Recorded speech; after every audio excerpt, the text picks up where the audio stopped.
بسم الله الرحمن الرحيم الحمد لله رب العالمين والصلاة والسلام على أشرف الأنبياء والمرسلين نبينا محمد وعلى آله وصحبه أجمعين أما بعد فيقول المؤلف رحمه الله تعالى باب من تبرك بشجرة أو حجر ونحوهما وقول الله تعالى أفرأيتم اللات والعزى ومناة الثالثة الأخرى মহান আল্লাহর সমস্ত প্রশংসা যে আল্লাহ আমাদেরকে সৃষ্টি করেছেন এবং আমাদেরকে ভালো মন্দের জ্ঞান দান করেছেন, সতর্ক করেছেন খারাপ কাজ থেকে এবং ভালো কাজের জন্য উৎসাহিত করেছেন।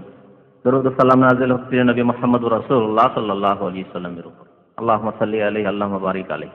আজকের বিষয়বস্তু হচ্ছে তাবাররুক সম্পর্কে। তাবাররুক কথাটি আরবি কথা, যা বিভিন্ন ভাষায়, যেসব ভাষায় বিদাতি রয়েছে ওইসব ভাষায় এই কথাটি তারা ব্যবহার করে থাকে। শব্দটি বরকত থেকে উৎপত্তি, বরকত থেকে তাবাররুক। বরকত মানে কোনো কিছুর বৃদ্ধি হওয়া। বরকত দুই রকমের হয়, অনুভূত দেখাই যাচ্ছে, অনুভব করা যাচ্ছে যে বৃদ্ধি হলো, এইরকম বরকত হয়। আর অনেক সময় অনুভূত নয়, বাহ্যিক বোঝা যাচ্ছে না, কিন্তু মানবিক দিক থেকে অর্থাৎ ভালো করে চিন্তা করে দেখলে তাতে রয়েছে বরকত বা বরকত হাসিল হয়েছে। বরকতের মালিক আল্লাহ রাব্বুল আলামিন। বরকতময় তার সত্তা, বরকতময় তার কিতাব, বরকতময় তার নাযিলকৃত দিন, বরকতপূর্ণ তার প্রেরিত রাসূল সাল্লাল্লাহু আলাইহি ওয়াসাল্লাম। আল্লাহ রাব্বুল আলামিনের সত্তা যে বরকতময়, কোরআনে কারিমে একাধিক আয়াতে রয়েছে, বরং একাধিক সূরা আরম্ভ হয়েছে এই কথা দিয়ে, তাবারাকাল্লাযী বিয়াদিহিল মুলক। সে আল্লাহ বরকতময় যার হাতে সারা বিশ্বের সার্বভৌমত্ব, আধিপত্য, মুলক। তাবারাকাল্লাযী নাযালাল ফুরকান। বরকতময় সেই সত্তা যিনি আল ফুরকান, আল কোরআনুল কারীম নাযিল করেছেন। সূরা ফুরকানের প্রথম আয়াত তাবারাকাল্লাযী জাআলা ফিস সামায়ে বুরুজা। এভাবে অনেক আয়াত রয়েছে। আল্লাহ বরকতময়, কোরআন বরকতময়। কিতাবুন আনজালনাহু ইলাইকা আয়াতুন মুবারাক। এমন কিতাব যার আয়াতগুলি আমি নাযিল করেছি, সেই কিতাব হচ্ছে বরকতময়, বরকতপূর্ণ কিতাব। যার প্রতি কিতাব নাযিল হয়েছে তিনি বরকতময়, নবী করিম সাল্লাল্লাহু আলাইহি সাল্লাম। এই যে নবী করিম সাল্লাল্লাহু আলাইহি সাল্লামের হাতে অনেক বরকত অনুভূত দেখা গিয়েছে, বাহ্যিক বরকত হয়েছে, যেগুলি নবী করিম সাল্লাল্লাহু আলাইহি সাল্লামের মুজিজার অন্তর্ভুক্ত। যদিও এগুলির মালিক আল্লাহ, মানে আল্লাহ যখন ইচ্ছা করেছেন সেই বরকতগুলি প্রকাশ করেছেন নবী সাল্লাল্লাহু আলাইহি সাল্লামের হাতে, কথায়, কর্মে। এই ক্ষেত্রে তাবাররুক মানে বরকত হাসিল করা। এই বরকত থেকে তাবাররুক মানে বরকত হাসিল করা। বরকত হাসিল করা আল্লাহ রাব্বুল আলামিনের পক্ষ থেকে। আল্লাহ যেসব জিনিসের ক্ষেত্রে আদেশ দান করেছেন বরকত হাসিল করা, যেমন কোরআনী দোয়া দিয়ে, নবী করিম সাল্লাল্লাহু আলাইহি সাল্লামের দোয়া দিয়ে বরকত হাসিল করা শরীয়ত সম্মত কিনা? তাহলে তাবাররুক মানে বরকত হাসিল করা আল্লাহর কাছে দোয়ার মাধ্যমে, আল্লাহর ইবাদত বন্দেগীর মাধ্যমে, আল্লাহকে ডাকার মাধ্যমে, আল্লাহর প্রশংসা হামদ সানার মাধ্যমে, নামাজ পড়ার মাধ্যমে, কোরআন তিলাওয়াতের মাধ্যমে, এইরকম কোরআনী দোয়া বা হাদিসের দোয়াগুলির মাধ্যমে আল্লাহর আশায় কামনা বরকত হাসিল করা। যে বাড়িতে কোরআন তিলাওয়াত হয় বরকত হয় না? তো এইভাবে তাহলে শরীয়ত সম্মত বরকত রয়েছে। বরকত হাসিল করা যেই ক্ষেত্রে নবী করিম সাল্লাল্লাহু আলাইহি সাল্লাম অনুমতি দিয়েছেন, কাবা ঘরে তওয়াফ করে হাজর আসওয়াদের চুম্বন, এর মাধ্যমে বরকত হাসিল হয়। গুনাহ খাতা মাফাই হচ্ছে বরকত হাসিল হয়। এটিও এক ধরনের বরকত হাসিল হয়, যা অনুভূত নাই, কিন্তু নবী করিম সাল্লাল্লাহু আলাইহি ওয়াসাল্লামের হাদিসে রয়েছে যে হাজর আসওয়াদের চুম্বন দেওয়া সুন্নাত, কিন্তু চুম্বন দিলে গুনাহ খাতা মাফ হয় না। চুম্বন দিতে পারলে স্পর্শ করা, তারপরে রুকনে ইয়ামানিতে চুম্বন নাই কিন্তু স্পর্শ করা, এই বরকতের কারণ, তাই স্পর্শ করতে বলা হয়েছে। এগুলি নিশ্চয় বরকতের কারণ। এই বরকতগুলির প্রমাণ রয়েছে কোরআন এবং হাদিসে। এই বরকত হাসিলের পক্ষান্তরে বিদআতপন্থীরা বা মুশরিকেরা, পৌত্তলিকরা অথবা মাজার পূজারীরা, যারা শিরক করে থাকে, বিদআত করে থাকে, তারা এই বরকতের দরজাটিকে উন্মুক্ত করে দিয়েছে। এদের ক্ষেত্রে প্রমাণের কোনো প্রয়োজন নেই। যেখানে বরকত নজরে আসলে খেয়াল খুশি মনে হলে যে বরকত হাসিল হতে পারে, বরকত, এতেই বরকত রয়েছে, তাবাররুক। এই ক্ষেত্রে গণনা করে শেষ করা যাবে না যে কত কত জিনিস থেকে এরা অবৈধ বরকত হাসিল করে। তাহলে যেসব জিনিসের ক্ষেত্রে বরকত হাসিল করার কোনো প্রমাণ নেই, সেসব থেকে বরকত হাসিল করা শিরকের অন্তর্ভুক্ত। কিন্তু এই শিরক যতক্ষণ আল্লাহ ছাড়া অন্যকে ডাকার পর্যায়ে না পৌঁছিবে, আল্লাহ ছাড়া অন্যকে সেজদার পর্যায়ে না পৌঁছিবে, আল্লাহ ছাড়া অন্যের কাছে দোয়া করার পর্যায়ে না পৌঁছিবে, তখন বড় শিরক হবে না, শিরকে আকবর হবে না, ছোট শিরক, শিরকে আসগার। তাহলে খোলাসা কথা হচ্ছে যে বলা যেতে পারে যে আল্লাহ এবং তার রাসূল যেই ক্ষেত্রে বরকতের অনুমতি দেন, বরকত হাসিলের, সেই ক্ষেত্রে বরকত হাসিল করার ছোট শিরকের অন্তর্ভুক্ত, শিরক আসগার। বিদাতিরা অনেক জিনিস থেকে বরকত হাসিল করে যেগুলির প্রমাণ মোটেই নেই, বরং ওদের কাছে এই দরজাটি খোলা, যে কোনো জিনিসের খেয়াল এলো, এই ক্ষেত্রে মানে কোনো সীমানা বর্ডার নেই, মনে হলো যে এটি বরকত হতে পারে, বরকত হাসিল করা শুরু করুন। যেমন বিদ্যার্থীরা কাবা শরীফের দেওয়াল যে কোনো জায়গায় ধরে জড়িয়ে ধরেছে, আছে কি জন্য করে? এটা বলে বরকত হাসিল করতে চাই, এর মাধ্যমে বরকত হাসিল হবে, এর অনুমতি আছে। নবী সাল্লাল্লাহু আলাইহি ওয়াসাল্লাম, সাহাবায়ে কেরাম এরকম কাবা শরীফে জড়িয়ে থেকেছেন, হজে উমরা গিয়ে তওয়াফে দেখেছেন না? দেখেননি এই দৃশ্য? হ্যাঁ আব্দুল্লাহ, দেখেছেন না? অনেকে জড়িয়ে থাকতে সেখানে। তাহলে এটি হচ্ছে বিদাতি বরকত হাসিল করা। তবে মুলতাজাম কাবা শরীফের দরজার কাছে দোয়া করা এবং জড়িয়ে ধরা, এতটুকু প্রমাণ আছে। সেই জায়গাতে যদি সীমিত রাখতো তাহলে এর প্রমাণ আছে, এটাও বরকত হাসিলের উদ্দেশ্যে, কিন্তু এর প্রমাণ যেহেতু আছে তাতেই সীমিত। তাহলে বরকত হাসিলের ক্ষেত্রে যতটার অনুমতি আছে, প্রমাণ আছে, ততটাতেই সীমিত রাখতে হবে। এই দরজা খোলার, উন্মুক্ত করে দেওয়ার অধিকার, এখতিয়ার কারণে যে কোনো জায়গা থেকে বরকত হাসিল করব। বরকত হাসিলের আরো দৃশ্য দেখা যায় মসজিদে হারামে, কাবা শরীফ থেকে দূরে মসজিদে হারাম তো বড়, তাই না? মসজিদে হারামে ঢুকতেই দরজাতে গিয়ে দরজার চুমন, এই বড় বড় যে দরজা ফাটক তৈরি করা আছে, 1 নম্বর গেট, বিশাল গেট, তাই না? আর গেটে ঢুকে প্রথম দিল চুমন, তাই না? এটা কি জন্য চুমন দিল? বরকত হাসিলের জন্য। এর কোনো প্রমাণ আছে? এটি কাবার অংশ নয়, এটি হচ্ছে মসজিদে হারাম, মসজিদের দেওয়াল, মসজিদের দরজা, যা পরবর্তীতে তৈরি হয়েছে, হয়তো 10 বছর 15 বছর আগে তৈরি হয়েছে এই দরজা। তাহলে এর থেকে বরকত হাসিল করা বিদআতের অন্তর্ভুক্ত। ঠিক তেমনি বরকত হাসিল করে এক শ্রেণীর বিদআতীরা মক্কা মদিনার মাটি পবিত্র, বিশেষ করে মদিনার মাটি, মক্কার চাইতে তাদের কাছে বেশি পবিত্র। এলার চিকিৎসার জন্য নিয়ে যায়, হজে এসে আমরা এসে মক্কা মদিনার মাটি নিয়ে যায়, জানেন কি জানেন না? নিয়ে যায় এরা।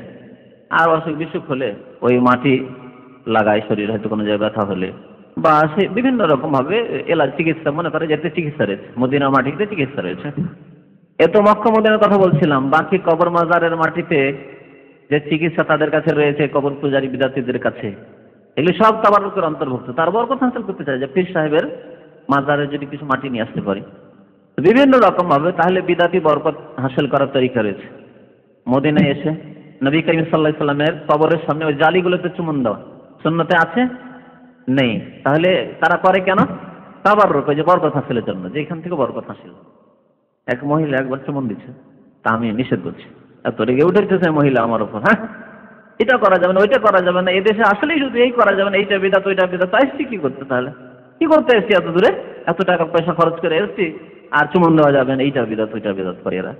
আচ্ছা, তাহলে এই যে চুমন দেওয়া, একজন ভালো ডাক্তার, মানে মেডিকেল ডাক্তার, ইসলামের ডাক্তার নয়, আর আমাদের তবলিগি ভাই, খুব ভালো পরিচিতি তার সাথে আমার, একদিন কথায় কথা বলছেন যে মদিনার মাটি এত পবিত্র, আমাদের সরাসরি বলছেন তিনি, মদিনার মাটি এত পবিত্র যে মদিনার প্রতিটি মাটি চুমন দেওয়ার মতো, মদিনার প্রত্যেকটি জায়গা চুমন দেওয়ার যোগ্য।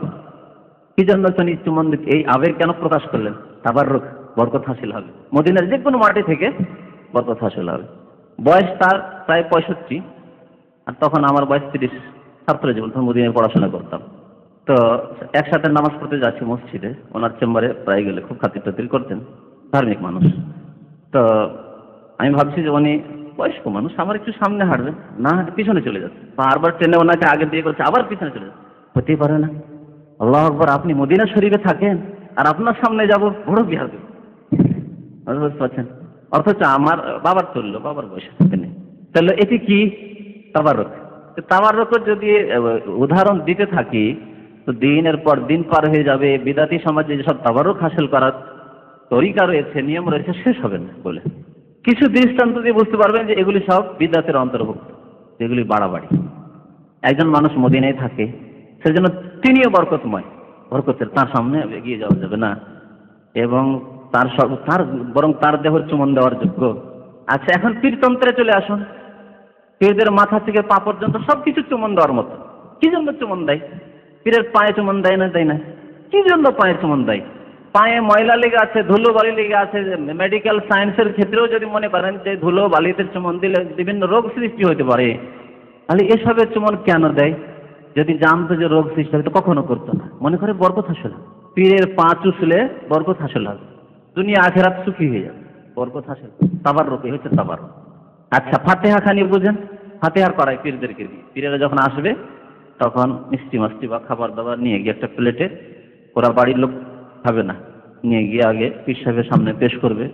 পীর সাহেব কিছু দোয়া কালাম পড়লো, না হয় একটু মুখটা একটু হিলালো, যাই হোক, তারপরে দিল একটু ফুক কোথা করলো, কিছু ফোক ফাঁক দিল, তারপরে তখন বিতরণ শুরু হবে, সব খেতে লাগবে। এই যে ফাতিহা করা, খাবারের ফাতিহা, এটি কেন করলো? তাবারুক হাসিল, পীর সাহেবের বরকতটি হাসিল করলো এর মাধ্যমে। হিন্দুদের মধ্যে এই তাবারুক রয়েছে, ব্রাহ্মণ এসছেন তো ব্রাহ্মণের কাছ থেকে তারা বিভিন্ন রকম ভাবে তাবারুক হাসিল করে। কি বলে প্রসাদ, না কি বলে এগুলোকে? ওরা প্রসাদ খায় না, ওরা পাবে না, এমনি খাবার দাবারের প্রসাদ তাদের হয়। তাবারুক। দেবী দেবতার সামনে কলা, মিষ্টি, রসগোল্লা ইত্যাদি বা বিভিন্ন রকম জিনিস রাখে, তারপরে আবার খায় ওরাই, ওই ভক্তরাই, পূজারীরাই খায়। এই যে তার সামনে রাখা হলো, দেবীর সামনে দেবতার সামনে রাখা হলো, তারপরে ভক্তরা খেলো, এটা কি তাদের তাবারুক। এইভাবে বরকত হাসিলের শেষ নেই বিদআতপন্থীদের কাছে। পক্ষান্তরে দিন ইসলামে সেটা সীমিত। আল্লাহ বরকতময়, তার কিতাব বরকতময়, তার দিন বরকতের দিন। সুতরাং সেই দিন পালন, সেই কিতাবের বিধান পালন, সেই কিতাবের তেলাওয়াত, সেই কিতাব নিয়ে গবেষণা, এগুলো হচ্ছে বরকতের কাজ, ঠিক না? নবী করিম সাল্লাল্লাহু আলাইহি ওয়াসাল্লাম যতটুকু অনুমতি দিয়েছেন ততটুকু বরকতের জিনিস। নবী করিম সাল্লাল্লাহু আলাইহি ওয়াসাল্লাম কখনো কখনো অল্প খাবারে বরকত খেয়েছে, মানে যা অনুভূত, মানে প্রত্যক্ষ করা গেছে বরকত হলো। অল্প খাবার, অল্প পানি, নবী করিম সাল্লাল্লাহু আলাইহি ওয়াসাল্লাম তাতে হাত রাখলেন অথবা দম করলেন, দেখা গেল যে অনেক লোক খেয়ে ফেলল। তারপরে দেখা গেল যে খাবার যতটা ছিল তার চেয়ে বেশি মনে হচ্ছে।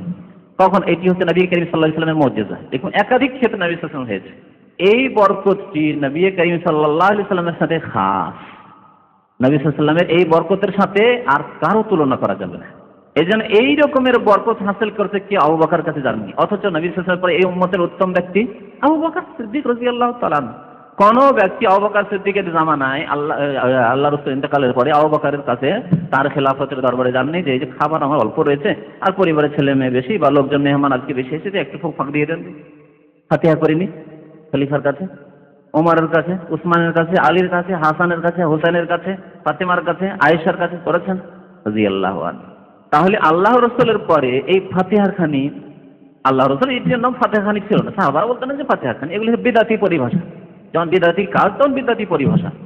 কথা হচ্ছে কারো কাছে ফোক ফাঁক দিয়ে দিলে বরকত হবে, এগুলি কাজ হচ্ছে বিদআতি কাজ। আর এই ক্ষেত্রে যতটুকু প্রমাণ আছে তা হচ্ছে নবী করিম সাল্লাল্লাহু আলাইহি ওয়াসাল্লামের জাতের সাথে, ব্যক্তিত্বের সাথে, শখসিয়তের সাথে খাস। তারপরে এত পবিত্র মানুষ সাহাবায়ে কেরামরা তাদের জাত থেকে, তাদের ব্যক্তিত্ব থেকে, তাদের কাজকর্ম থেকে, তাদের উচ্ছিষ্ট থেকে তাদের খাবার বেঁচে গেল, বরকত হাসিল করছেন ওই খাবার থেকে। অথবা তাদের থুক, তাদের কাশফোঁটা, তাদের উজুর পানি থেকে বরকত হাসিল করছেন, এরকম প্রমাণ আছে কি? নবী করিম সাল্লাল্লাহু আলাইহি সাল্লামের উজুর পানি ঝরে পড়ছে, সাহাবায়ে কেরাম বরকত হাসিল করেছেন, সহিহ হাদিস, ঠিক না? তাহলে এইটিকে নবী সাল্লাল্লাহু আলাইহি ওয়াসাল্লামের সাথে খাস রাখতে হবে, এই তাবাররুককে বরকত হাসিল করার। এই বরকতের মাসলাটি অত্যন্ত সূক্ষ্মভাবে বুঝতে হবে আপনাকে, যদি আপনার তাওহীদকে সুন্দর করতে চান, শিরক থেকে, সর্বপ্রকার শিরক থেকে বাঁচতে।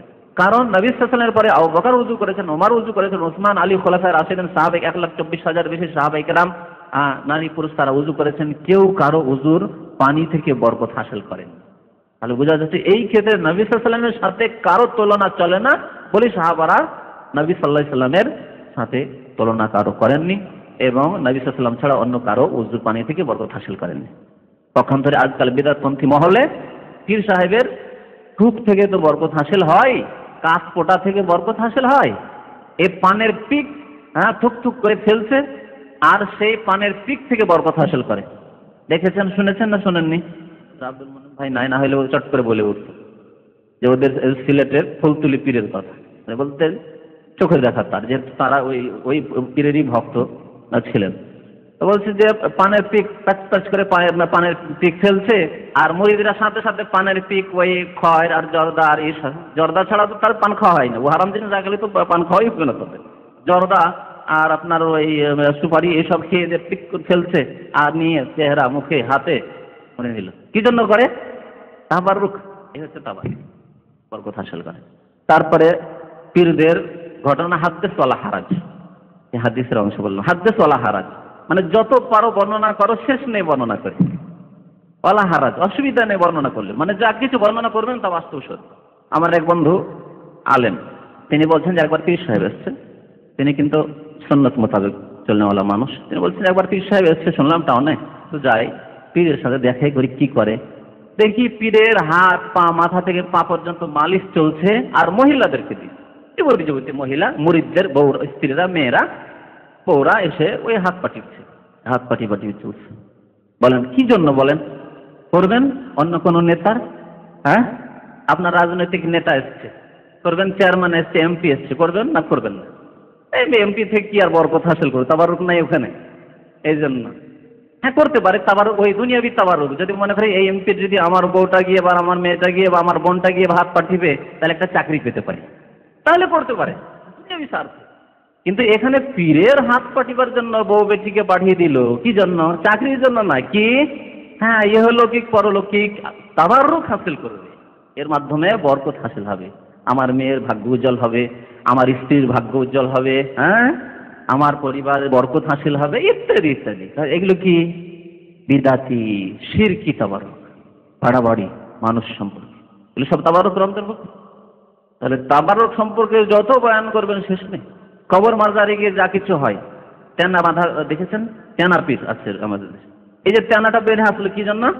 তাবারুক, বরকত হাসিল হবে। তেনাটা বাঁধার মাধ্যমে, নেকড়া বাঁধার মাধ্যমে তাবারুক হাসিল হবে। নিজামউদ্দিন আউলিয়া নাম শুনেছেন আপনারা, তার কবরে এক মাজারে একবার আমি দৃশ্য তামাশা দেখার জন্য গিয়েছি, ঘুরে ঘুরে তামাশা দেখছি। তো যেমন মুসলমান তেমন হিন্দু তেমন শিখ। হিন্দু না দেখে না বোঝা যাবে না, মানে মুসলমানরা যেহেতু হিন্দুর মতো দাড়ি মুন্ডন করে হিন্দুর মতো হয়ে গেছে, তো হিন্দু আর মুসলমানের পার্থক্য করা অনেক সময় যায় না।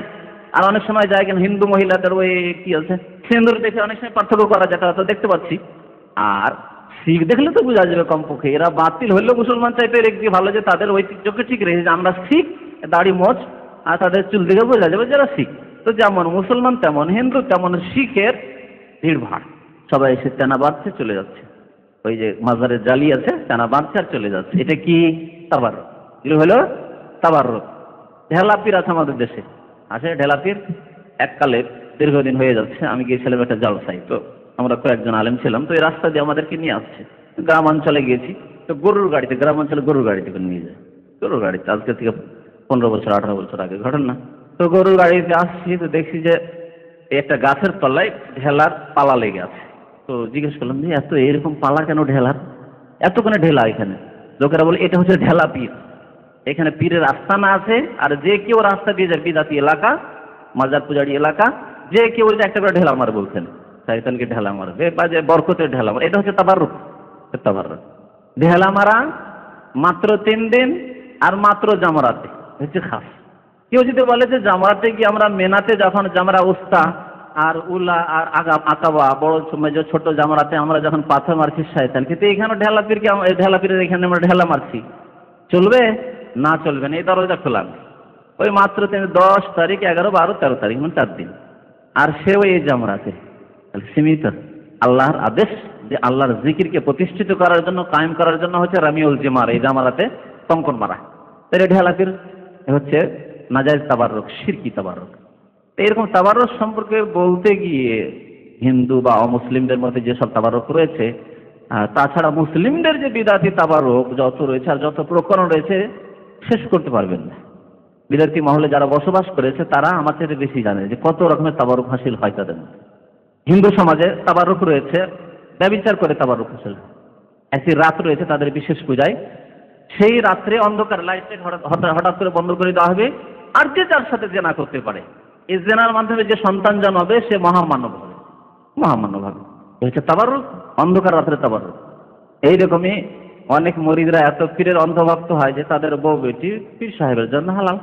তাবাররুক এই গায়রত মরে গেল পীর সাহেবের দরবারে গিয়ে বউ বেটির ক্ষেত্রে, কেন? তাবাররুক। যেমন ন্যাংটা পীরের তাবাররুক, ন্যাংটা পীরকে পিটিয়ে তাড়িয়ে দেওয়া উচিত। মুসলিম দেশে ন্যাংটা পীর থাকতে পারে, হিন্দু সমাজে ন্যাংটা সাধু রয়েছে, আর এই মুসলিম বিদাতি কবর পূজারী সমাজে ন্যাংটা পীর রয়েছে, হচ্ছে তাবাররুক। তার উলঙ্গ হওয়ার থেকেই বরকত হাসিল করছে তারা। কি হচ্ছে? সব শিরকের আওতাভুক্ত। এগুলো হচ্ছে ছোট শিরক। যতক্ষণ পর্যন্ত সরাসরি আল্লাহ ছাড়া অন্যের ইবাদত না হচ্ছে, সিজদা অথবা দোয়া, ততক্ষণ পর্যন্ত ছোট শিরক। আর যখন আল্লাহ ছাড়া অন্যের সেজদা বা অন্যের বিধান মানা আপনার পর্যায়ে পৌঁছে যাবে, তখন বড় শিরক বা কুফরিতে পৌঁছে যাবে। তো লেখক আজকে আপনাদেরকে বলছেন বাবু মান তাবাররাকা বিশাজারা। এই অধ্যায় হচ্ছে ওই ব্যক্তি সম্পর্কে যে ব্যক্তি বরকত হাসিল করে, তাবাররুক হাসিল করে বিশাজারা গাছের মাধ্যমে, আও হাজার অথবা পাথরের মাধ্যমে, ও না হবে হেমা অথবা এই ধরনের কোনো কিছুর মাধ্যমে। তার বিধান কি? বিধান আয়াত এবং হাদিসে উল্লেখিত হবে। যখন গাছ আর পাথরের কথা আসলো তখন আরেকটু তাবারুকের উদাহরণ দিই। আজকাল বিদাতিরা হীরা পাহাড়ের গুহায় আর সুর পাহাড়ের গুহায় চড়ে। কি জন্য চড়ে? অল্প কিছু লোক আছে যারা দেখার জন্য যে আল্লাহ রসুল এখানে যখন ইবাদত বন্দেগী করেছেন, মানে ইসলাম আসার পরে এটি আর ইবাদত আমাদের জন্য নয়, কারণ তিনি নবী হওয়ার আগে হীরা পাহাড়ের গুহায় তিনি ধ্যান করতেন, ইবাদত বন্দেগী করতেন। সুতরাং নবুয়ত প্রাপ্তির পরের জীবনটি হচ্ছে আমাদের জন্য অনুকরণীয় জীবন, ইত্তেবার জীবন। নবী সাল্লাল্লাহু আলাইহি ওয়াসাল্লাম নবী হওয়ার পরে কখনো সেখানে ইবাদত বন্দেগীর জন্য একদিনের জন্য যাননি, তার সাহাবা এখানেও যাননি। তাহলে এটি সুন্নত নিশ্চয় নয়, ইসলাম আসার পূর্বের ঘটনা। কিন্তু কেউ দেখার জন্য যে নবী সাল্লাল্লাহু আলাইহি ওয়াসাল্লাম কোন জায়গাটিতে বসে থাকতেন দেখার জন্য যাচ্ছে, তাহলে তো যায়। কিন্তু অধিকাংশ মানুষ দেখার জন্য যায় না। ওখানে মুসাল্লা বিছানো আছে, দেখেছেন? একবার গিয়েছেন দেখার জন্য, শুধু তো মুসাল্লা বিছানো আছে, লাইন লেগে আছে, নামাজ পড়ার 2 রাকাত করে নামাজ পড়ছে, একটা লোক সরছে আবার আরেকটা, একটা লোক সরছে আবার আরেকটা, সবসময় লাইন লেগে আছে। তো এই যে এই জায়গায় নামাজ পড়ছে, মুসাল্লা বিছানো আছে, সেখানে কেঁদে কেঁদে দোয়া করছে। কি কাঁদন লোকে, কেঁদে কেঁদে মসজিদে হারাম এরকম কেঁদে দোয়া করতে পারবে না। যেই কেঁদে ওখানে দোয়া করছে আবেগে, যে আল্লাহ রসুল এখানে, জিবরাইল প্রথম এসছে, কোরআন প্রথম ইকরা বিসমিল্লাহ নাযিল হয়েছে, এসব কথা মানে চিন্তা করে আর কি, স্মরণে। এগুলো হচ্ছে কি সব তাবারুকের অন্তর্গত। ওই জায়গাকে তাবারুকের স্থানে পরিণত করেছে। সাহাবারা তাবারুক হাসিল করেনি এই জায়গাতে। তুর পাহাড়ের গুহায় যেখানে 3 দিন নবী সাল্লাল্লাহু আলাইহি ওয়াসাল্লাম, আবু বকর সিদ্দিক রাদিয়াল্লাহু তাআলা আশ্রয় নিয়ে থেকেছেন, কাফেররা চারিদিকে তল্লাশি চালাচ্ছে, 100 উটের পুরস্কার। এই জায়গায় গিয়ে এই অবস্থায় দেখেছি, সেখানে একবার বড় কষ্ট করে উঠেছি। তো দেখি ওখানে যে তাবারুক, আর আমাদের এক বাংলাদেশি ভাই ছিল হাটহাজারি বলা, সে যে কি কান্না শুরু করলো, তো মোনাজাত ধরাইলো আর কান্না শুরু করলো, বাপরে বাপ। ওই কান্না তার সাথে কয়েকদিন থাকা দেখলাম যে না, হারাম শরীফ ওই কান্না তার নেই, কিন্তু ওখানে কান্না। এই যে আমার দেশের কিছু আলেমরাও রয়েছে যারা আবেগে এইসব বিদাতি কাজকর্ম করে। বাবা, যদি আল্লাহর ভয়ে কাঁদন, জান্নাতের আশায় কাঁদন, পরকালের মুক্তির জন্যই কাঁদন, জাহান্নাম থেকে বাঁচার জন্যই কাঁদন, অতীতের গুনাহ খাতার মাফের জন্যই কাঁদন, তাহলে মসজিদ নববী কোথায় তোমার? আর তার ইবাদত বন্দেগী, সেখানে ইবাদত বন্দেগী, মসজিদে হারামের ইবাদত বন্দেগী, সেখানে কাঁদন কোথায়? তুর পাহাড়ের কয়েক রাতে চিৎকার করে কাঁদন। বেশি বরকতের জায়গা সেটি হয়ে গেল, তাবারুকের জায়গা। এইসব জায়গা থেকে তাবারুক হাসিল করে মানুষ।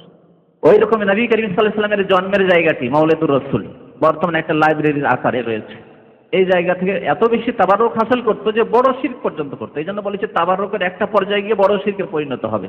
ডক্টর লোকমান সাহেব, শেখ বিন বাজের অনুবাদক, মুতারজম রিয়াজের বর্তমান আছেন তিনি, তার কাছ থেকে সরাসরি শোনা। তিনি বলছিলেন যে স্বচক্ষে দেখেছি যে মাওলিদুর রাসূল, আল্লাহ রসুলের জন্মের জায়গাটিতে সেজদা হইত, কাবাকে পিছনে করে, মসজিদে হারামকে পিছনে করে গোলাকার হয়ে ওখানে সেজদা হতো। যখন এই সরকার দেখলো যে এখানে তো অনেকে এসে সেজদা করছে, কবর পূজারী বিদাতপন্থীরা, যারা মাজারি সেজদা করে অভ্যাস, কেন সেজদা করবে না মাওলিদুর রাসূল, আল্লাহ রসুলের জন্মের স্থান, সেজদা করতো। তখন সেই জায়গাটিকে ঘিরে একটা ঘর বানিয়ে লাইব্রেরি তৈরি করে বন্ধ রাখা হয়েছে, খোলা হয়নি, সেজদা করতো। তাহলে এই যে সিজদা, আল্লাহ রসুলের জন্মস্থানকে সেজদা, এটি কি? তাবাররুক। কিন্তু এই তাবাররুক যখন সেজদা করে দিল, তখন এটি কি হয়ে গেল? শিরকে আকবার, বড় শিরকে পরিণত হইল। কিন্তু সেজদা যদি না করে আর গিয়ে সেখানে একেবারে চোখ বন্ধ করে দাঁড়ালো মুরাকাবায়, আর সেখানে গিয়ে দোয়া করা শুরু করলো, আল্লাহ, এই দোয়া করা শুরু করলো, তাহলে এটি হচ্ছে তাবাররুক, ছোট শিরকের অন্তর্গত। বরকত হাসিল, এই জায়গা থেকে বরকত হাসিল হবে, আল্লাহ রসুলের জন্মস্থান থেকে বরকত হাসিল হবে, এই নিয়ত নিয়ে গেল। আর একটি যাওয়া হচ্ছে যে একবার মাঝে মাঝে দেখতে গেলাম যে ওই, বা একবার দেখতে গেলাম, কাউকে দেখাতে গেলাম যে এই জায়গাটিতে, এই ঘরে আল্লাহ রসুল সাল্লাল্লাহু আলাইহি ওয়াসাল্লামের জন্ম হয়েছে। যেমন আমার সাথে যারাই গেছে নতুন, তাদেরকে বলেছি, রাস্তা দিয়ে যাচ্ছে বা একটু এদিক দিয়ে গেলাম, আর বলে দিলাম যে এই জায়গাটিতে আল্লাহ রসুল সাল্লাল্লাহু আলাইহি ওয়াসাল্লামের জন্ম। এটি যায়, বরকত হাসিলের জন্য যায়নি, দেখাবার জন্য গেলাম, ঐতিহাসিক জায়গা। বুঝতে পারছেন? জাহেলি যুগে বিবাহ শাদী বা বাচ্চা সন্তান নেওয়ার বিভিন্ন তরিকার মধ্যে একটি তাবাররুকের তরিকা ছিল, যে কাবিলা বংশের যে সর্দার হতো, সর্দারি রাজত্ব সেই যুগে ছিল, তো রাষ্ট্রীয় ব্যবস্থা ছিল না এরকম। তো মনে করতো যে কাবিলার এত বড় বংশের যে সর্দার নেতা হতে পেরেছে, মন্ডল হতে পেরেছে, সে তো সম্মানীয় ব্যক্তি, সুতরাং তার সাথে যদি কারো স্ত্রীর সহবাস হয় আর তারপরে ছেলে জন্মায়, তাহলে ওই রকমই সর্দার হতে পারবে বংশে, ওই রকমই ছেলে জন্মাবে, মহাপুরুষ জন্মিবে। সেই জন্য তারা এক রাত দু রাত করে নিজের বিবিদেরকে পাঠিয়ে দিত জাহিলিয়াতের যুগে। আল্লাহ রাসূল সাল্লাল্লাহু আলাইহি ওয়াসাল্লামের আশা রাখে। আবু দাউদ শরীফে এরকম হাদিস রয়েছে যে জাহিলিয়াতের যুগে বিবাহর 4টি তরিকা ছিল, তার মধ্যে একটি ছিল এই যে যারা খ্যাতি সম্পন্ন ব্যক্তি, মশহুর প্রসিদ্ধ ব্যক্তি, প্রখ্যাত ব্যক্তি, তাদের কাছে বিবিদেরকে বা মেয়েদেরকে পাঠিয়ে দিয়ে বাচ্চা নেওয়া। কি যেন করতো, তাবাররুক, বরকত হাসিল হবে একমাত্র। হ্যাঁ, একজন ডোম, একজন মেথর, যেমন শূদ্রদের হয়তো তুমি চিন্তা ভাবনা যে শূদ্র আমরা একবারে নিকৃষ্ট, ভগবানের ব্রহ্মার পা থেকে আমরা সৃষ্টি হয়েছি। সুতরাং যারা ব্রহ্মার মাথা থেকে তৈরি হয়েছে, জন্ম নিয়েছে, অর্থাৎ ব্রাহ্মণ যারা, চ্যাটার্জি, ব্যানার্জি, মুখার্জি, তাদের ঘরে গিয়ে আমাদের বিবিরা যদি সন্তান নিয়ে আসতে পারে তাহলে ওইরকম মহাপুরুষ জন্মিবে। এগুলি হচ্ছে তাবাররুক, তাদের জেনার মাধ্যমে তাবাররুক হাসিল করা, যেগুলি শিরক, এবং শিরক হচ্ছে কাবিরা গুনাহ, ছোট শিরক হলেও আর উপরন্ত জেনার পাপ আলাদাই রয়েছে। তো লেখক বলছেন মান তাবাররাকা, যে ব্যক্তি বরকত হাসিল করবে গাছের দ্বারা, আও হাজার, পাথর দ্বারা, অথবা এইরকম অন্য কিছু দ্বারা, তাদের হুকুম কি? তাদের হুকুম হচ্ছে যে তারা শিরক করল, কমের পক্ষে ছোট শিরক, আর যদি গায়রুল্লাহ ইবাদত বন্দেগী পূজা পর্যন্ত পৌঁছে যায় তাহলে বড় শিরক। যেমন বরকত হাসিল করার জন্য ব্রাহ্মণকে, সাধুকে সিজদা করা, সাই বাবাকে সিজদা করে হিন্দুরা। নাম শুনেছেন সাই বাবা? দক্ষিণ ভারতে কোন সাই বাবা আছে? দক্ষিণ ভারতে এই কিছুদিন আগে আমি শুনেছি।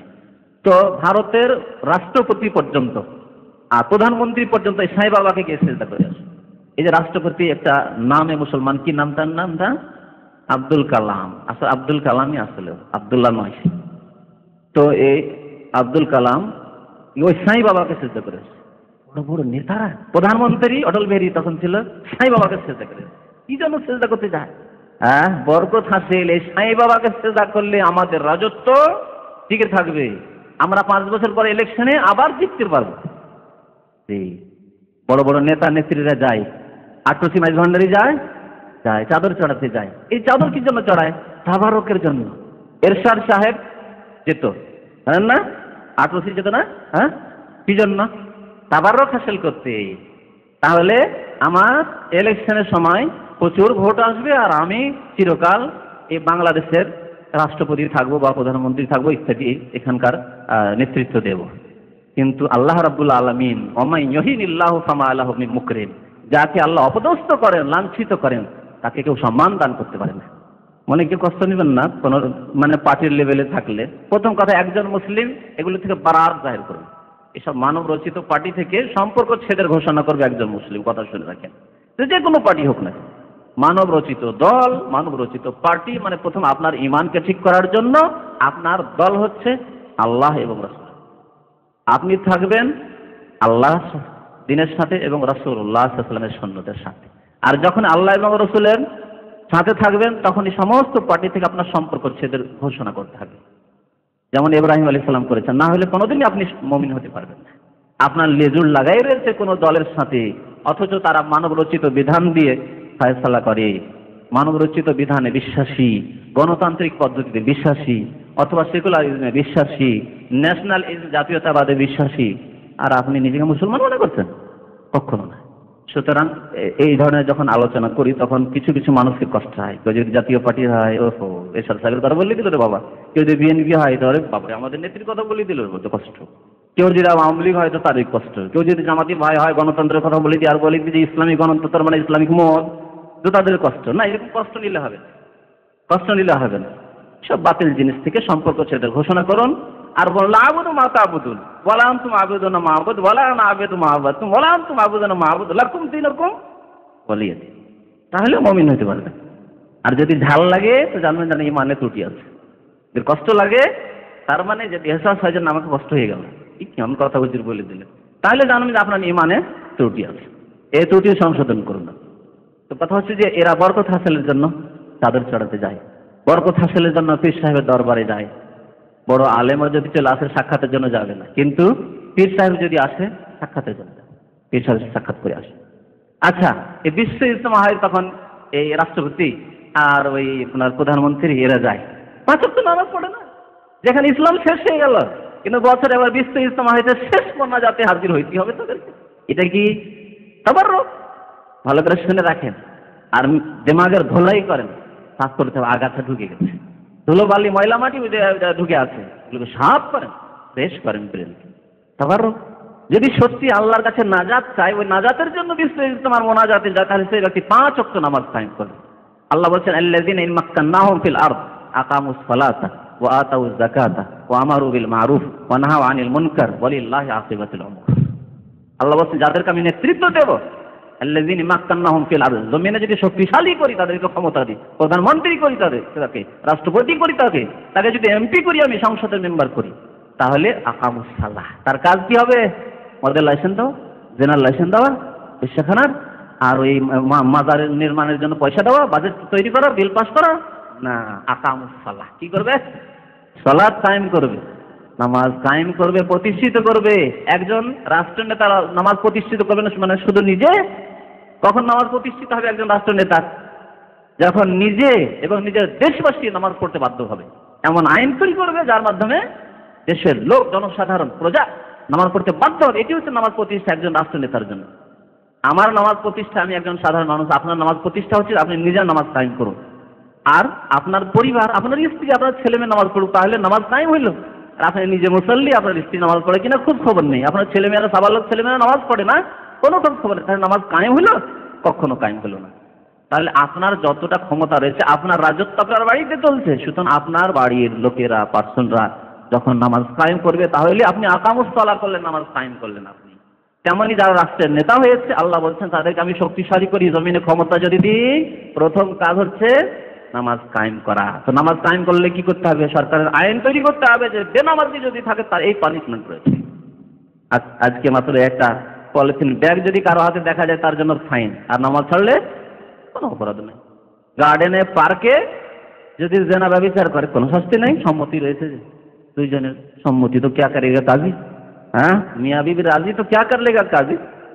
দুইজনে রাজি হয়ে গেছে, কলেজ ইউনিভার্সিটি ছাত্র ছাত্রী গিয়েছে, রাজি আছে, ধর্ষণ তো করেনি, জবরদস্তি তো করেনি, সেটা নেই।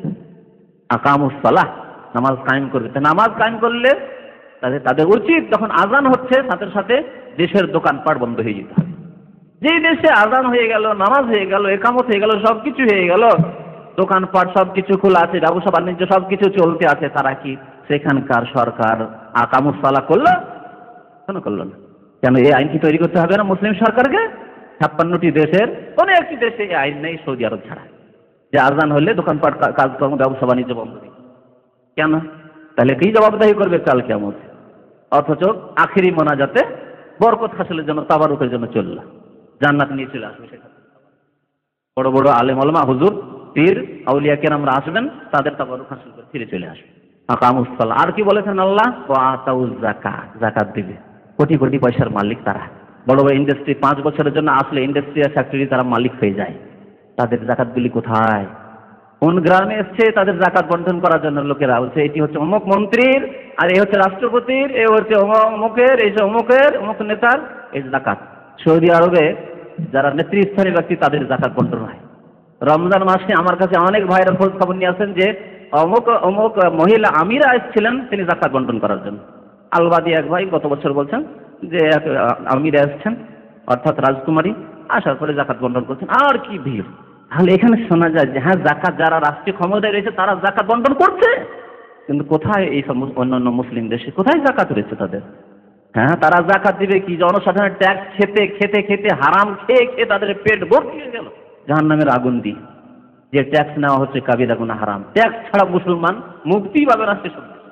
তাহলে কোথায় জাকাত দিবে যারা ট্যাক্স খায়, হারাম খায়? আল্লাহ বলছেন ওয়া আতাউজ যাকাত। আমি যদি নেতৃত্ব দিই মুসলিমকে, তাহলে জাকাত প্রদান করবে। জাকাত এক সরকার প্রদান করা বা জাকাত আদায় করা হচ্ছে নিজে জাকাত দেওয়া এবং লোকজনকে বাধ্য করা জাকাত দিতে। যাদের ফ্যাক্টরি রয়েছে, ইন্ডাস্ট্রি রয়েছে, কোম্পানি, ব্যবসায় প্রতিষ্ঠান রয়েছে, প্রতি বছরে হিসাব নিকাশ হয়ে লাইসেন্স রিনিউয়াল অতক্ষণ হবে না যতক্ষণ জাকাত না দিবে।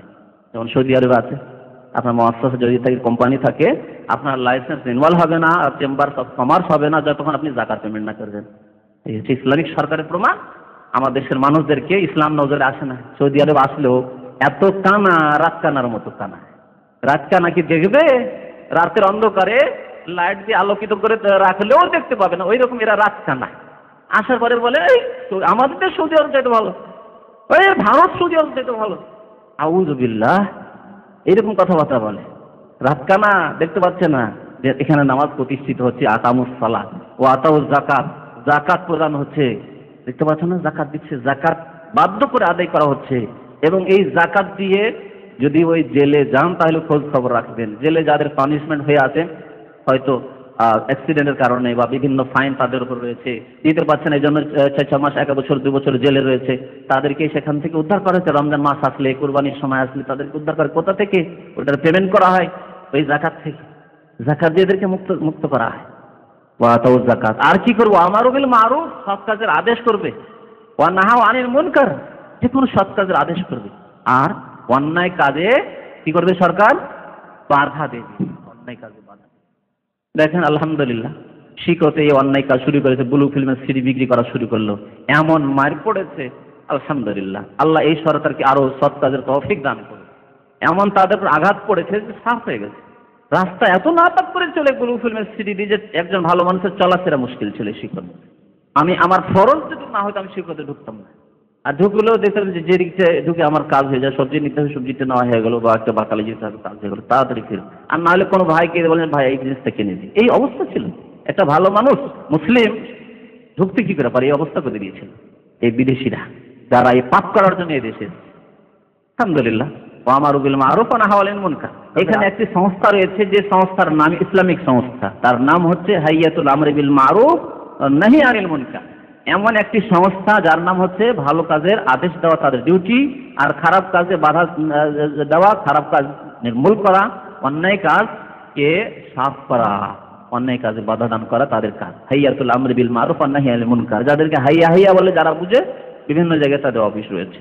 আর এদেরকে সাধারণদের ভাষায় বলে মোতাওয়া অফিস, জানেন না? আপনারা বলেন না অনেকে যে মোতাওয়া অফিস, লেডিস মার্কেটে রয়েছে, বিভিন্ন জায়গায় রয়েছে, তো শীত রয়েছে তাদের হেড অফিস, আপনার ওই 37-এর যে রয়েছে গার্লস কলেজ রয়েছে সেখানে অফিস রয়েছে, বিভিন্ন জায়গায়, এমনকি ওই আপনার টয়োটা মার্কেটে, সবজি মার্কেট কাছে রয়েছে, বিভিন্ন জায়গায় এই অফিস ছড়িয়ে রয়েছে, যেখানে কিছু ধার্মিক লোকদেরকে সরকার নিযুক্ত করেছে, বেতনভুক্ত করে, যে তোমাদের কাজ হচ্ছে যে কোথায় অন্যায়, কোথায় মদ তৈরি হচ্ছে, কোথায় গাঁজার ব্যবসা হচ্ছে, কোথায় ব্যভিচার হচ্ছে, কোথায় কুকাজ হচ্ছে, কোথায় ব্লু ফিল্ম দেখছে, এমনকি বেনামাজি।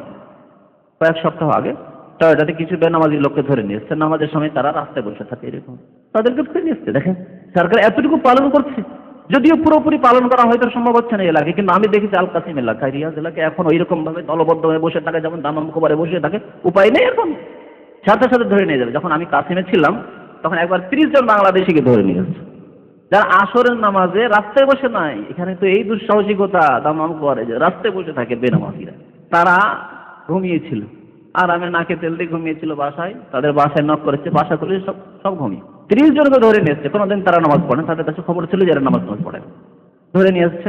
আসার পরে ইসলামিক সেন্টারে এসছে, আসার বলছে যে 30 জন লোককে ধরে নিয়ে আসা হয়েছে, চলেন একটু ওদেরকে উপদেশ দিতে হবে, শাস্তি দেবো না, যেহেতু তাদেরকে ঘুম থেকে ধরে নিয়ে আসা হয়েছে, কিন্তু এরা নামাজ পড়ে না, একটু উপদেশ দিতে হবে, তারা নামাজটা পড়বে কিনা এটুকু বলতে হবে। নামাজ পড়া যদি স্বীকার করে তাহলে মুসলিম, আর যদি বলে নামাজ পড়বো না তাহলে সে মুসলমান নাই কাউকে, ঠিক না?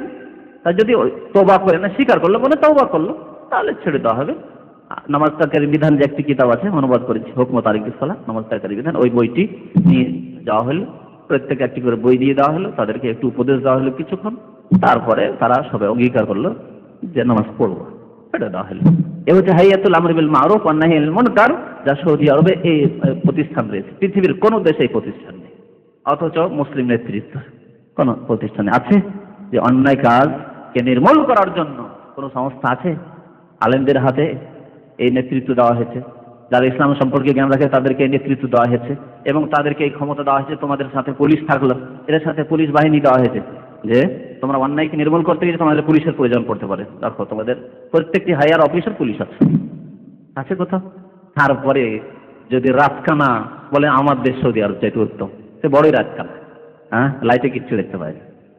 আমার এই কথাগুলি বলার উদ্দেশ্য এই নয় যে কারো পক্ষপাতিত্ব করা, সত্যকে তুলে ধরা, কারণ অনেকে রাতকানা হয়ে দেখতে পায় না, তো দেখিয়ে দিলাম তুমি যে দেখো আকামুস সালাহ, নামাজও কায়েম হচ্ছে, যাকাতও প্রদান হচ্ছে, সৎ কাজের আদেশ দেওয়া হচ্ছে, আর অন্যায় কাজ থেকে বাধা দেওয়া হচ্ছে। যে কোনো সরকারের দায়িত্ব, পক্ষান্তরে এসব না করে যেখানে বিদাত, যেখানে শিরক সেখানে হাজির, মানে ওখানে সংখ্যাগরিষ্ঠ। গণতন্ত্রের কুফল হচ্ছে যে লোক তো বেশি লাগবেই, ইলেকশনের মাধ্যমে গদিতে আসলে তো লোক বেশি লাগবে পেছনে, তাই না? সংখ্যাগরিষ্ঠতা জরুরি, সুতরাং যেখানে বেশি লোক সেখানে নেতারা হাজির। এখন বিশ্ব ইজতেমাতে যদি তাবারুকে বিশ্বাসী হই আর নাই হই, যেতেই হবে, যেহেতু এদের ভোটটা নিতে হবে। যখন 18 মাইজবান্ডিতে ওরস লাগলো, যেতেই হবে, লক্ষ লক্ষ লোক সেখানে আসে, এরা খুশি হবে, হ্যাঁ অমুক নেতা হচ্ছে, প্রধানমন্ত্রী রাষ্ট্রপতি হচ্ছে, সুতরাং এই পার্টিটাকে ভোট দিতে হবে।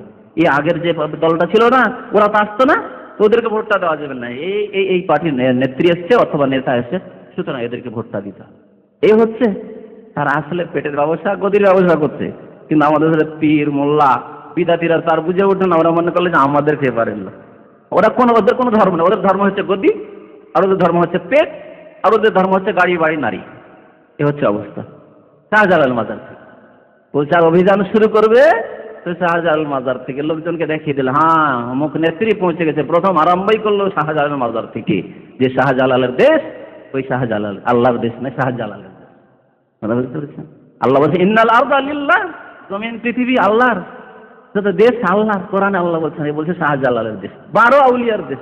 শুনেছেন ইসলামিক বক্তার কাছে যে এই দেশ হচ্ছে 12 আউলিয়ার দেশ, এটা ঠিক না? এই ভাষাই বলেছে সেই বক্তা, বলছে 12 আউলিয়ার দেশ।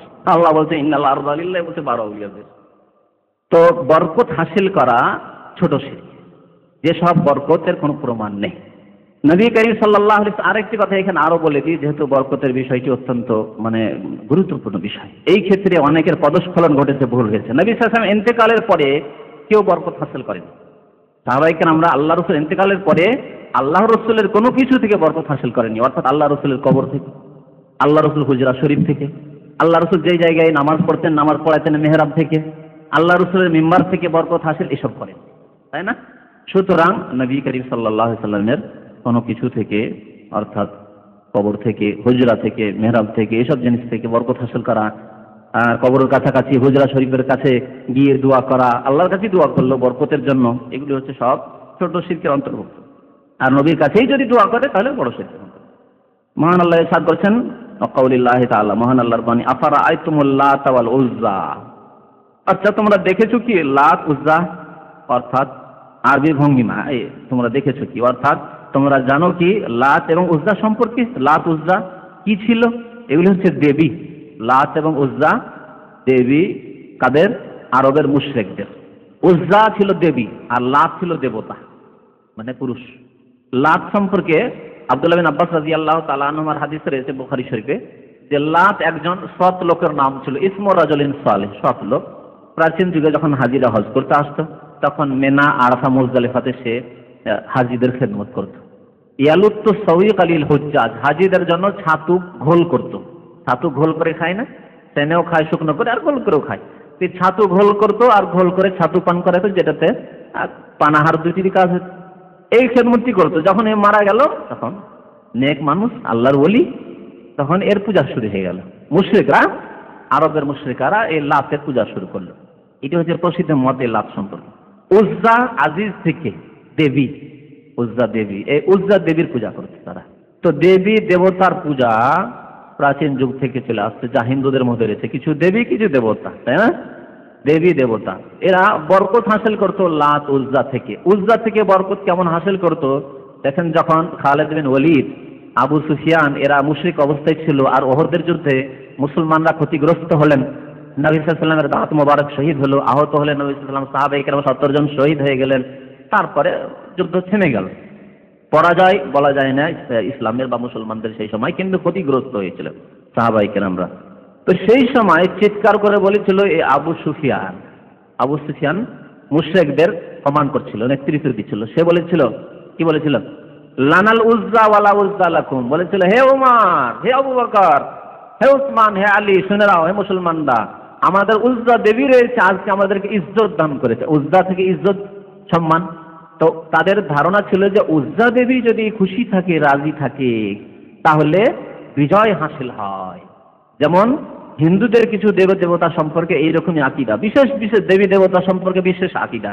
যেমন আমরা প্রাইমারি স্কুলে পড়তাম, তখন একজন হিন্দু টিচার ছিল, একজন মুসলিম টিচার, আর কিছু হিন্দু ছাত্র, কিছু মুসলিম ছাত্র। তো হিন্দু ছাত্ররা বলতো যে সরস্বতী পূজা, এই সরস্বতীর কাছে বিদ্যা চাইলে পাওয়া যায়, বিদ্যা পাওয়া যায়। সরস্বতী দেবী হচ্ছে বিদ্যার দেবী, লক্ষ্মী দেবী হচ্ছে ভাগ্যের দেবী, মানে রুজি রুজিকের বরকত। এই মক্কার মুশরিকরা বলতো মানাত হচ্ছে রুজির দেবী, মানাত। আর উজ্জা হচ্ছে মান সম্মান, নেতৃত্বের দেবী, নেতৃত্ব দিতে পারে, মান সম্মান ইজ্জত দিতে পারে। এই কথাই বলেছিল মক্কার মুশরিকরা। আবু সুফিয়ান পরে ইসলাম গ্রহণ করেছিলেন রাদিয়াল্লাহু আনহু। তখন নবী সাল্লাল্লাহু আলাইহি সাল্লামের সাহাবারা জবাব খুঁজে পাচ্ছিলেন না। আল্লাহ রাসূলের জবাব দাও। ওমরকে, আবু বকর বলছেন আজিব, জবাব দাও। ইয়া রাসূলুল্লাহ, কি জবাব দিব? তারা বলছে লানাল উজ্জা ওয়ালা উজ্জা লাকুম, আমাদের উজ্জা আছে, তোমাদের উজ্জার দেবী নেই, আমাদের উজ্জার দেবী আজকে আমাদেরকে সম্মানিত করেছে। এর জবাব খুঁজে পাচ্ছেন না সাহাবায়ে কেরাম। আল্লাহ রাসূল বলছেন বলো আল্লাহু মাওলানা ওয়ালা মাওলা লাকুম, আল্লাহ আমাদের মাওলানা, অভিভাবক, সরফরাজ আমাদের, আর তোমাদের কোনো অভিভাবক নেই, তোমরা অভিভাবকহীন, অভিভাবক ছাড়া তোমাদের ভাব নেই, তোমাদের অভিভাবক নেই। হাদিস দেখুন, আবু ওয়াকির লাইসি রাদিয়াল্লাহু তাআলা আনহু সাহাবী বর্ণনা করেছেন, খারাজানা মা রাসূলিল্লাহ সাল্লাল্লাহু আলাইহি ওয়াসাল্লাম, আমরা রাসূলুল্লাহ সাল্লাল্লাহু আলাইহি ওয়াসাল্লামের সাথে হুনাইন যুদ্ধে গিয়েছিলাম। এলা হুনাইন নাহনু হুদাসাও আহদিন বিকুফরিন, আমরা নতুন নতুন কুফরি থেকে মুক্ত হয়েছিলাম, মানে কাফের ছিলাম, নতুন মুসলমান হয়েছিলাম। তাই নতুন মুসলমান হলে অনেক কুফরি ধ্যান ধারণা থেকে যেতে পারে, বা কাজকর্ম আকীদা থেকে যেতে পারে। যেমন একজন মানুষ মাজার ভক্ত যদি হয় আর কোরআন হাদিসের কথা শিখছে, তার মধ্যেও কিছু ভুল ভ্রান্তি থেকে যেতে পারে। দেখেছি এরকম অনেক লোককে, 2 বছর 3 বছর ধরে ইসলামিক সেন্টার আসছে, কিন্তু সব মশলা তো জানা হয়নি। হঠাৎ করে একদিন শুনছে যে এই ঘাড় মশলা করা বিদআত। বলছে হুজুর আমি তো 2-3 বছর থেকে আসি, তা আমি তো এই মশলা জানি না। জানবেন কি করে? মশলা কি জানার শেষ আছে? সব মশলা জানতে কতদিন লাগতে পারে? হয়তো সব কথা শুনেননি হয়তো। তো যারা শিরক বিদআত করে, যাদের অভ্যাস আছে বা ছিল বংশগত, ওই চলে আসছিল, তাদেরকে শিরক বিদআত মুক্ত হতে সময় লাগে, হঠাৎ করে হওয়া যায় না। যেহেতু জ্ঞানের ব্যাপার, প্রথম সঠিক জ্ঞানের প্রয়োজন, তারপরে আমলের পরিবর্তন। কি করে আমল পরিবর্তন হবে যে সম্পর্কে আপনার জ্ঞান নেই? তো বলছেন যে আমরা নতুন নতুন কুফরি যুগ থেকে মুক্ত হয়ে এসেছিলাম। ওয়ালিল মুশরিকিনা সিদরা, সফরে যাচ্ছিলাম, আল্লাহ রাসূলের সাথে ছিলাম। মুশরিকদের একটি কুল গাছ দেখলাম, বড়ই গাছ, সিদরা, সিদরা বলে বড়ই গাছকে। ইয়াকুফুনা ইনদাহা, মুশরিকরা ওখানে অবস্থান করত। এতে গাছ এখান থেকে ইয়াকুফুনা, মানে গাছটির ওখান দিয়ে গেলে গাছের তলায় একটু বসবে। যেমন কিছু কিছু গাছ থেকে বরকত হাসিল করে আমাদের দেশে বিদারপন্থীরা। ওয়ায়ানুতুনা বিহা আসলিহাতাহুম, আর ওই গাছে অস্ত্র ঝুলাতো। আরাম করা যখন বসলো তখন অস্ত্রটিকে, তরবারি বা কিছু ঝুলিয়ে দিল গাছ। এতে বরকত হাসিল করতে, যে এই গাছে তরবারি যদি ঝোলা হয় তরবারি কাজে হয়, এই বরকতের ধারণা। ইউকালু লাহা যাতু আনওয়াত, ওই গাছটির নাম ছিল জাতে আনওয়াত। এক এক জায়গায় এক একটি নাম পড়ে যায়, যেমন আটরসি আর মাইজ ভান্ডারি পড়েছে, হয় না? তো এইরকম বিভিন্ন মাজারের নাম পড়েছে শিরক বিদআতের জায়গাগুলির। তেমনি ওই জায়গাটি বা ওই গাছটির নাম ছিল জাতে আনওয়াত। নাওত মানে ঝুলানো, আর ওই গাছে যেহেতু অস্ত্রগুলি ঝুলানো হয়তো, সেই জন্য জাতে আনওয়াত নাম পড়ে গিয়েছিল। আমার নবী সিদরা, আমরাও একটি কুল গাছে অতিক্রম করলাম, অন্য গাছ। ফাকুলনা, বললাম আমরা, ইয়া রাসূলুল্লাহ, হে আল্লাহ রাসূল, এই যে আল্লাহ না জাতে আনওয়াত কামা লাহুম জাতে আনওয়াত, মুশরিকদের একটি জাতে আনওয়াত আছে, তাবারুক হাসিল করছে তারা, আমাদেরও তো কোনো একটি জায়গা আছে, আমরাও তাবারুক হাসিল করবো, আমাদের একটি গাছ নির্ধারিত করে দেন। এই যে বড়ের গাছটি রয়েছে বা কুল গাছ রয়েছে, এখান থেকে আমরা বরকত হাসিল করবো। মুশরিকেরা ওই কুল গাছের তলায় বসে আর ওই গাছে অস্ত্র ঝুলে, আমরা এখানে ঝুলাবো। দুর্গার দরগা, বুঝেন না? দুর্গার দরগা, হিন্দুরা দুর্গা পূজা করে, তখন ভারত উপমহাদেশের ইন্ডিয়া, বাংলাদেশ, পাকিস্তান মুসলমান এরাই শুধু পূজা করে যাবে, আমরা কি করবো? আমরা দুর্গা পূজা করি। রুসুটা বাদ দিয়ে হয়ে গেল, দুর্গা বাদ দিয়ে দরগাহের পূজা, অমুক দরগা, পীর সাহেবের দরগাহে গিয়েছিলাম, দরগা পূজা করছি। কথা শুনতে জাতে আনওয়াত, জাতে আনওয়াত। মুশরিকদের জাতে আনওয়াত ছিল, এই নতুন নতুন মুসলমান এরা বলে আমাদেরকে জাতে আনওয়াত দেন। তেমনি ভারতের মুসলমানরা শুরু করেছে। ফাকুলনা ইয়া রাসূলুল্লাহ, এই যে আল্লাহ না জাতে আনওয়াত কামা লাহুম জাতে আনওয়াত, ওদের জাতে আনওয়াত আছে, গাছের তলায় বসে বরকত হাসিল করে, গাছে অস্ত্র ঝুলে, আমরাও করবো। ফাকালা রাসূলুল্লাহ সাল্লাল্লাহু আলাইহি ওয়াসাল্লাম, আল্লাহ রাসূল বলেন আল্লাহু আকবার। অবাক কথা, তাহলে অবাক হলে আরবি ভাষায় আল্লাহু আকবার, নবী সাল্লাল্লাহু আলাইহি ওয়াসাল্লাম অবাক হওয়ার ক্ষেত্রে আল্লাহু আকবার বলতেন। সুতরাং এইরকম ক্ষেত্রে আল্লাহু আকবার বলা সুন্নাত।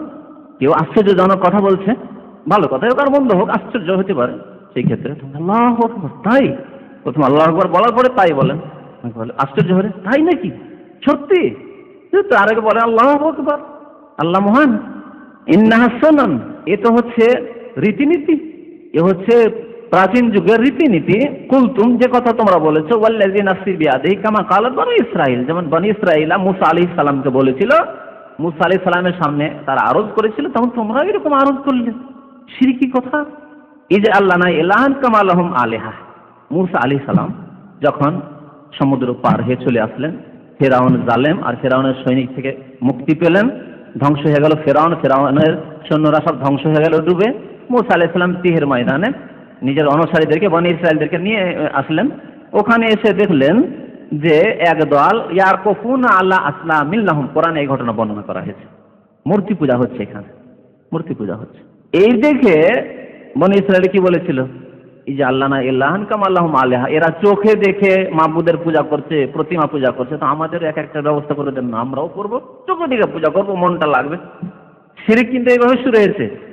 হিন্দুরাও আল্লাহর ধারণা রাখে, মানে ওই যে পরমেশ্বর বা উপরওয়ালার ধারণা রাখে, কিন্তু দেখছি না, তাহলে দেখে দেখে পূজা করলে বেশি মন লাগবে, সেই জন্য প্রতিমূর্তি তৈরি করে এই যে দেবী দেবতার পূজার মাধ্যমে ওই ঈশ্বরকে পেতে পারবা। এইরকমই কবর পূজারীরা ওসিলা, এই মাধ্যম, পীর ওলি আউলিয়াকে ডাকলে এরাই আল্লাহর সন্তুষ্টি পর্যন্ত পৌঁছে দেবে, এরা হচ্ছে মাধ্যম। তো চোখে দেখে আমরাও পূজা করব। মূসা আলাইহিস সালামের অনুসারীরা বলেছিল যে এরা যেমন দেবী দেবতার পূজা করছে, প্রতিমা পূজা করছে, আমরাও করবো। কামা লাহুম আলিহা, আমাদের একটা আলেহা তো এলাহা তৈরি করে দেন, যেমন এদের অনেক আলেহা রয়েছে। আলা মূসা আলাইহিস সালাম বলেছে ইন্নাকুম কওমুন তাজহালুন, তোমরা বড়ই মূর্খ জাতি। তাজহালুন মানে জাহেল, তোমরা জাহেল জাতি, মূর্খ জাতি। তোমাদেরকে কত বিপদ আপদ মুক্ত করে কালেমা পড়িয়ে নিয়ে আসলাম, ফেরাউন ধ্বংস হলো, ফেরাউনের জালেম সৈনিকরা ধ্বংস হলো, যারা তোমাদের উপর আক্রমণ করার জন্য ছুটে এসেছিল। আর তারপর আল্লাহ তোমাদের মদত করলেন, কি অলৌকিকত মুজিজা, যে আমরা সমুদ্র পার হয়ে চলে আসলাম, সেই সমুদ্রে ডুবে তারা ধ্বংস হলো দুশমনরা। আর এখানে আসার পরেই এই শিরকি কথা যে আমাদেরও এলার ব্যবস্থা করেন, যেমন ওদের অনেক আলেহা রয়েছে, মাবুদ রয়েছে। ইন্নাকুম কওমুন তাজহালুন, তোমরা বড় জাহেল, তোমরা বড় মূর্খ জাতি। নবী সাল্লাল্লাহু আলাইহি ওয়াসাল্লাম বললেন তোমরাও বড় জাহেল জাতি, যে মুশরিকদের জাতি আনুয়াত রয়েছে তাবারুক হাসিল করতে, আর তোমরাও তাবারুক হাসিল করবে। আজকাল হাজি সাহেবরা তাবারুক হাসিল করে জাবালে রহমতে। আরাফার দিনে কিছু ইবাদত বন্দেগী করুক আর নাই করুক, জাবালে রহমা পৌঁছিতে হবে, পাহাড়ে চড়তে হবে, এ হচ্ছে বিদআতি তাবারুক। প্রথম কথা, নবী সাল্লাল্লাহু আলাইহি ওয়াসাল্লাম জাবালে রহমায় চড়েন, জাবালে রহমার পাশে অবস্থান করেছিলেন, আর বলেছিলেন যে আমি এই জায়গায় অবস্থান করলাম, আরাফার প্রত্যেকটি জায়গায় অবস্থানযোগ্য। সুতরাং ভিড়ভাড় করে কত লোককে আঘাত দিয়ে, কষ্ট দিয়ে, ধাক্কা ধাক্কি করে আবার ওই পাহাড়ে চড়তে হবে, এই বিদাতি আকীদা। আর রহমতের পাহাড়, এই জাবালুর রহমান নাম আল্লাহ রাসূল দেননি, পরবর্তীতে এই বিদাতিদের নামে কোনো হাদিসে নেই জাবালুর রহমান। এই জাবাল বা সাখরা পাথর, এই নাম হাদিসে, কিন্তু এই ছোট পাহাড়টিকে রহমতের পাহাড় বিদাতিদের তার পরিভাষা। আর এই পাহাড়ে চড়ার জন্য ধাক্কা ধাক্কি এবং বরকত হাসিলের আকীদায় সেখানে পৌঁছা, ঘন্টাকে ঘন্টা, 2 ঘন্টা 3 ঘন্টা ওই পাহাড়ে পৌঁছি, তার পাহাড় থেকে নেমে আসতে লেগে যায়, কিন্তু ওই কাজে বাইক করে দেয়। দুয়া ইবাদত বন্দেগীর সাথে এদের কোনো সম্পর্ক নেই বিদাতিদের। এ হচ্ছে নাজায়েজ তাবারুক, বিদাতি তাবারুক। পাথর থেকে বরকত হাসিল করার একটি উদাহরণ দিলাম। লেখক বলেছেন না যে গাছ থেকে বা পাথর থেকে তাবারুক হাসিল করা। তারপরে নবী বলে লা তারকাবুন্না সুনানা মান কানা ক্বাবলাকুম, তোমরা আরোহণ করবে তোমাদের পূর্ববর্তী লোকদের কিস্তিতে। আরোহণ করার কথা বলেছে, অর্থাৎ তোমরা অনুসরণ করবে কাকে? তোমাদের পূর্ববর্তী লোকদেরকে, তোমাদের পূর্বে যারা চলে গেছে, বিধর্মী, ইহুদি, খ্রিস্টান। অন্য হাদিসে রয়েছে যে মান কানা ক্বাবলাকুম থেকে উদ্দেশ্য কি? ইহুদি এবং খ্রিস্টান। ইহুদি খ্রিস্টানদের ভ্রান্ত মতবাদ, কুফরি এবং শিরক, ওইসবের তোমরা অনুকরণ করবে। তারা বাড়াবাড়ি করেছে ঈসা আলাইহিস সালাম সম্পর্কে, তোমরা বাড়াবাড়ি করবে। তারা বিদাত করেছে, তারা নাজায়েজ তাবারুক হাসিল করেছে, তোমরা এইসব বিদাত আবিষ্কার করবে। তাদের মধ্যে রয়েছে বৈরাগ্যবাদ, ইসলামে এসছে সুফিজম, লা তারকাবুন্না সুনানা মান কানা ক্বাবলাকুম, অন্ধভক্ত হওয়া তাদের মধ্যে ছিল। এই আমাদের উম্মতে মুসলিমাতে পীর মুরিদির অন্ধভক্ত হওয়া আর অনুপ্রবেশ ঘটেছে। নবী সাল্লাল্লাহু আলাইহি ওয়াসাল্লাম একটি আম কথা বলেছেন যে তোমরা আগামীতে কি করবে? তোমাদের পূর্বে যারা চলে গেছে ইহুদি নাসারা, তাদের অনুকরণ করবে, তাদের পেছনে পেছনে চলে, তাদের রীতিনীতিকে ফলো করবে। সাবধান, আল্লাহর উদ্দেশ্য হচ্ছে সতর্ক করা, এই কাজ করবে না। নবী সাল্লাল্লাহু আলাইহি ওয়াসাল্লাম মান তাশাব্বাহা বিকওমিন ফাহুয়া মিনহুম, কোন জাতির যদি সাদৃশ্যতা অবলম্বন করে, কোন জাতিকে অন্ধভাবে ফলো করে, নিজের দিন ছেড়ে, নিজের দিনের বিধিবিধান ছেড়ে, বা নিজের দিন পালনের সাথে সাথে অমুসলিমদের আচার আচরণ, তাদের সংস্কৃতি সভ্যতা, তাদের ধর্মীয় আচার অনুষ্ঠান, এগুলি অনুসরণ করলো, তাহলে ফাহুয়া মিনহুম, তাদের অন্তর্ভুক্ত হবে। এর অন্তর্ভুক্ত হচ্ছে এই জন্মদিবস পালন করা, স্ত্রীর জন্মদিবস, বার্থডে, ছেলে মেয়েদের বার্থডে, বাবার বার্থডে, মায়ের বার্থডে, বুঝছেন, এগুলি হচ্ছে তার অন্তর্ভুক্ত। লা তারকাবুনা সুনানা মান কানা ক্বাবলাকুম, এগুলি ইহুদি খ্রিস্টানরা শুরু করেছে জন্মদিবস পালন করা সবার, আর এই জন্মদিবস পালন এক শ্রেণীর মুসলিম ফাসিকরা শুরু করেছে। রাওয়াহু তিরমিজি ওয়া সাহাহু, হাদিসটি তিরমিজিতে রয়েছে, ইমাম তিরমিজি হাদিসটিকে সহিহ বলেছেন। এখান থেকে দার্স শেষ হলো, আর যে দার্সের ব্যাখ্যা হয়েছে মোটামুটি এতেই মাসাইলগুলি চলে এসছে। মাসাইল সম্পর্কে লম্বা চড়া লেখকের কথা রয়েছে, সুতরাং এগুলি সে সময় আর দেওয়ার প্রয়োজন নেই, আপনারা নিজেরা মাসাইলগুলি পড়ে নেবেন। সাল্লাল্লাহু আলা নবিয়িনা মুহাম্মদ ওয়া আলা আলিহি ওয়া সাহবিহি। এক ভাই প্রশ্ন করেছেন, অনেকে আকিক পাথরের আংটি ব্যবহার করে, তো এই আকিক পাথর এর মধ্যে কোনো কিছু রয়েছে কিনা এই সম্পর্কে?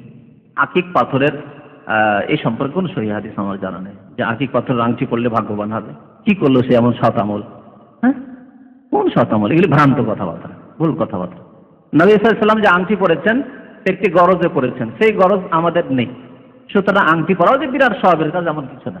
তবে আংটি পরা জায়েজ রয়েছে, বলা যেতে পারে, বা মুস্তাহাব বলা যেতে পারে যদি কেউ পরে, যে আল্লাহ রাসূল পরেছেন তাই পরবো। কিন্তু এমন বড় ফজিলতের কাজ যে ভাগ্য একবার চমকে যাবে, না, এটা ফালতু কথা। আর নবী সাল্লাল্লাহু আলাইহি ওয়াসাল্লাম আকিক পাথরের আংটি পরেন। নবী সাল্লাল্লাহু আলাইহি ওয়াসাল্লাম চাঁদির আংটি পরেছেন, আর তাতে নাকশুহু মুহাম্মাদুন রাসূলুল্লাহ, মুহাম্মদ আল্লাহর রাসূল এই কথাটা লেখা ছিল। কারণ আল্লাহ রাসূল রাজা বাদশাদেরকে চিঠি লিখতেন ইসলামের দাওয়াত দিয়ে, যে ইসলাম কবুল করো, না হলে তোমার পরিণাম খারাপ রয়েছে, দুনিয়া আখিরাতে শান্তি যদি চাও তাহলে ইসলাম কবুল করো, এই বলে যে চিঠিগুলো লিখতেন। এটি হচ্ছে ইসলামের দাওয়াত রাজাদের কাছে, বাদশাদের কাছে। এমন কোন সেই যুগের বাদশা রাজা ছিল না যাদের কাছে আল্লাহ রাসূল চিঠি লিখেননি এবং তার দূত পাঠাননি, চিঠি পৌঁছে দিয়েছেন। আল্লাহর হুজ্জত তাদের উপর কায়েম করে দিয়েছেন। তারা কাল কিয়ামতে বলতে পারবে না যে আমরা জানিনি যে রাসূল এসেছিলেন, তাদের কাছে চিঠি পৌঁছে গেছে। সুতরাং আল্লাহ রাসূলকে বলা হলো যে আপনি যে চিঠি লিখবেন, আর চিঠিতে যদি সিল মোহর না থাকে তো এই রাজারা চিঠিকে ফেড়ে ফেলে দিয়ে কবুল করবে না। চিঠির সত্যায়ন হচ্ছে ইসলাম। আল্লাহ রাসূল তখন ইসলামের উদ্দেশ্যে ওই চাঁদের আংটিটি তৈরি করেছিলেন, তাতে ছিল মুহাম্মাদুর রাসূলুল্লাহ।